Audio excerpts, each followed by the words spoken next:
This is me, attending the press conference of McLaren Artura in 2021. You can probably tell that I was quite sad in the video, because I was feeling a strong sense of loss, knowing that it's simply impossible to own one in my entire life, or even just drive it for once. But just like Jack Ma, the founder of Alibaba, said, keep your dream alive, because someday it might come true.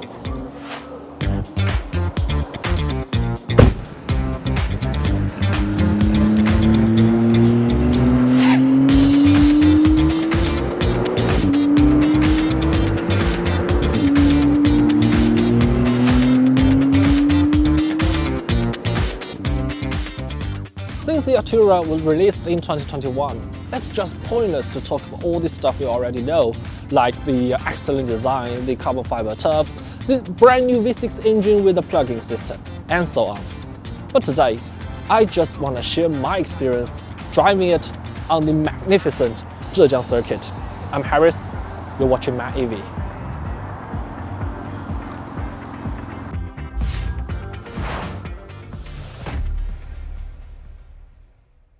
Weirdly, the wonderful journey actually starts with electro mode.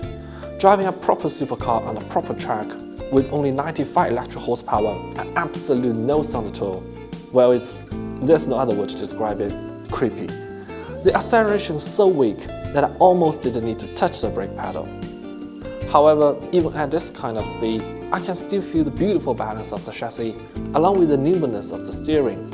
And after a very long and very silent lap, I finally realized the necessity of it, because I did have to be familiar with the car before the engine kicks in.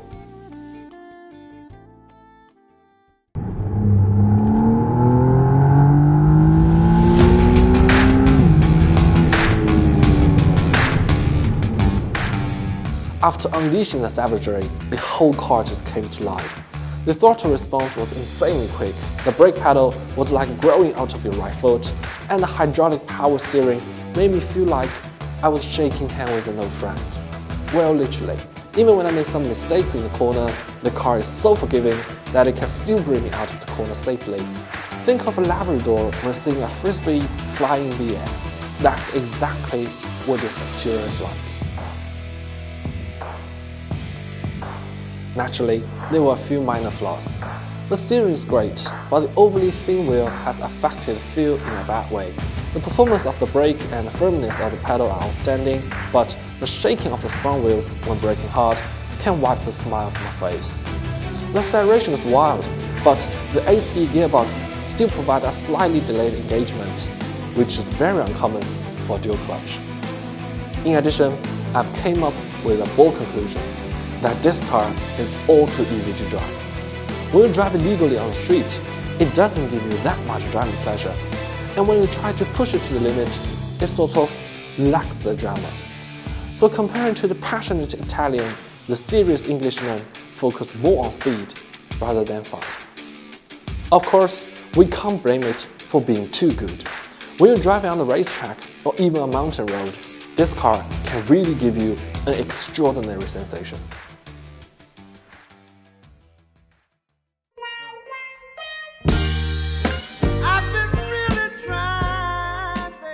But actually, there's something else I want to talk about today. You see, many car enthusiasts tend to view internal combustion engines and electric motors as opposing forces, believing that the rise of EV or just P-Hive has somehow compromised the purity of internal combustion engine world, leading to the notion that electricity should be perhaps nature's enemies.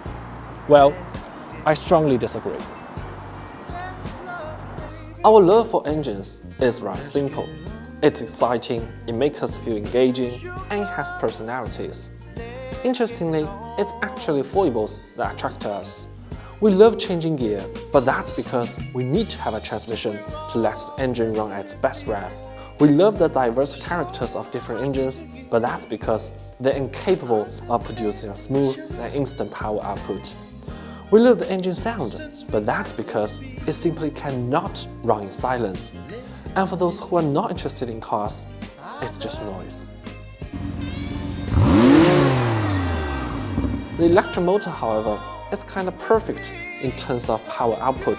It has instant, strong, and constant torque, and is as quiet as a cat. But it's sort of too much of a perfection, which makes acceleration becomes a bit bland, tedious, and could even strip away the unique character of each car. So, is there a way to have the best of both worlds? Well, this car is a very good example, because McLaren has managed to eliminate all the damage that electrification can do to driving pleasure. Although the steering is electronically controlled, it still has hydraulic power to ensure the purest handling. Although the hybrid system can be plugged in, it does not offer region for the best braking response. Although the EIC system is very heavy, thanks to McLaren's extreme lightweight concept, the car with only 1.4 tons. Just how extreme they are about lightweight? Well, for example, in the official introduction, we can see the car uses an Ethernet system with a high information transmission capacity and more wireless connections. I thought it was a McLaren way of saying that it is now more intelligent, but at the presentation before the test drive, the marketing guy said that the biggest strength of this system is that it has made the car even lighter, because there are fewer wires. Which means, even with a battery pack and an electric motor at the rear, it's still a proper supercar. It's still a proper McLaren, and I would even argue that it's the better one.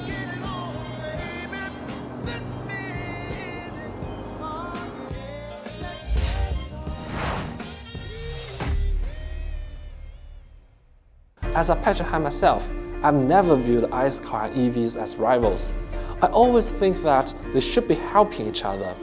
When combined, the electric motor can lower fuel consumption, boost the power output, and smoothen acceleration, while the engine can extend the range and create that lovely engine sound. When apart, the highly competitive EVs can help us get rid of all those rubbish ICE cars, leaving the internal combustion engine to exist as a hobby. So, my favorite combo is an EV for daily commute and a cool ICE car for the weekend. As a matter of fact, that's exactly what I've done. Besides my recently purchased Neo ET5, I also have a Ford Fiesta ST since the dawn of time, just for fun. Well, if you agree with me, please let me know in the comment. And don't forget to like, subscribe, hit the notification bell, and share with your friends. But if you think otherwise, well, do please keep them to yourself. Because now, I just want to spend more time living my dream.